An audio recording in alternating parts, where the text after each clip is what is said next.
Chairman साहेब चालले का? चला दादा चला.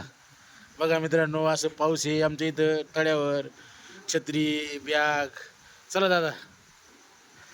बघा तुम्ही बघू शकता चिखल, असं यावं लागते. अशी डबे छत्री बॅग घेऊन आम्ही चाललो.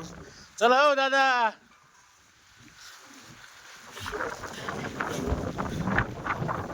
बघा मित्रांनो, त्यांच्याकडे अशी बॅग आहे, पिशवी आहे, छत्री आहे, हवा सुटली मरणाची. काय सांगू मित्रांनो, माझ्याकडे अशी पिशवी आहे. चल आता चलत चलत जायचं तिथं. हाँ देखो भाई, डबा दो रहेगा. बघा डबा राहिला आमचा, आता जेवणाचा डबा राहिला. आता डबा ठीक आहे भाभी. चालो भाभी, चलो. चला चेअरमन साहेब चला. रेप राईट रस्त्यापर्यंत जावं लागतं मित्रांनो, अर्धा किलोमीटर.